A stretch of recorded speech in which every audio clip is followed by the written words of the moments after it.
বন্ধুরা, আমি পিনাকি, তোমরা দেখছো পিনাকি মাঝি ব্লগস। আশা করি তোমরা সবাই ভালো আছো, সুস্থ আছো।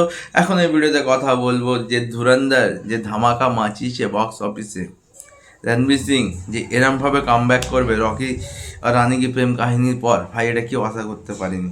কিন্তু একটাই কথা আমি বারবার বলি, যদি গল্প ভালো হয় আর যদি পাবলিক ভালোবাসে, আর পাবলিকের ভালোবাসা যে সিনেমা পাবে সেই সিনেমা তো ভাই বক্স অফিসে ধামাকা মাচাবে।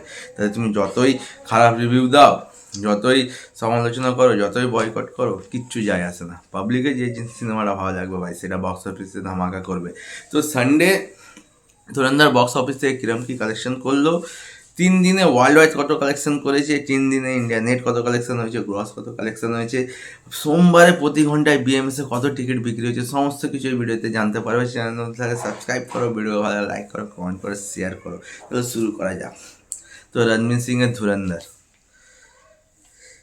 রণবীর সিংয়ের অভিনয় তো সাংঘাতিক হয়েছে। তার সাথে সবথেকে সেরা অভিনয় যদি আমার লাগে সেটা হচ্ছে অক্ষয় খান্না। ভাই সে নিজেকে যে লেভেলে নিয়ে গেছে ভাই, খতরনাক খতরনাক।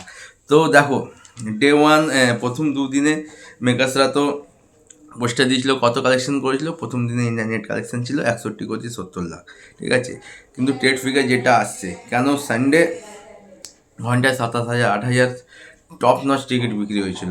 তো সানডে মেগা সানডে যেটাকে বলা হয়েছিল, সানডে ধুরন্ধর বক্স অফিস থেকে যে ট্রেড ফিগার আসছে বা যে আর্লি এস্টিমেট আসছে, 43 কোটি টাকার কালেকশন করছে। 43 কোটি, মানে এটা হচ্ছে নেট কালেকশন। এবার যদি গ্রস বের করি, অবশ্যই 50 কোটি হয়ে যেতে পারে। তো সানডে ধুরন্ধর বক্স অফিস থেকে 43 কোটি কালেকশন করছে 3 দিনে।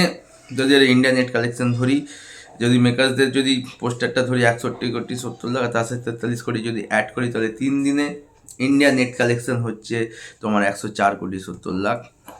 আর যদি ওভারসিজ ধরি, 3 দিন ওভারসিজ থেকে 21 কোটি কালেকশন করেছে। তাহলে আর যদি 3 দিনে ওয়ার্ল্ড ওয়াইড কালেকশন বলি, তাহলে 3 দিনে ওয়ার্ল্ড ওয়াইড কালেকশন দাঁড়াচ্ছে 146 থেকে 148 কোটি। আর ওভারসিজ থেকে 3 দিনে কালেকশন করেছে 21 কোটি। মানে সাংঘাতিক সাংঘাতিক সাংঘাতিক। মানে প্রথম 3 দিনে প্রায় 150 কোটি কালেকশন করে নিল রণবীর সিং আদিত্য ধারের ধুরন্ধর। যদি অকুপেন্সির কথায় আসি, কালকে মর্নিংয়ে অকুপেন্সি ছিল 28%, আফটারনুনে 61, ইভিনিংয়ে 70, নাইটে 55। আর যদি স্টেট ওয়াইজ দেখি, মুম্বাই ছিল 58%, দিল্লি 58%, পুনে 64%, হায়দ্রাবাদ 47 এবং আমাদের কলকাতায় 44%।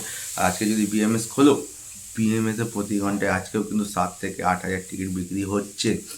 আজকে যদি ধুরন্ধর 15 থেকে 16 কোটি যদি কালেকশন করতে পারে, তো বক্স অফিসে ধামাকা হবে ধামাকা। রণবীর সিংয়ের কামব্যাক হয়ে গেছে, দ্য গালিবা ইজ ব্যাক। তাও তোদের ভিডিও এটুকুই। তোমাদের কেমন লেগেছে কমেন্ট করে জানাতে পারো। দেখা হচ্ছে নতুন ভিডিও।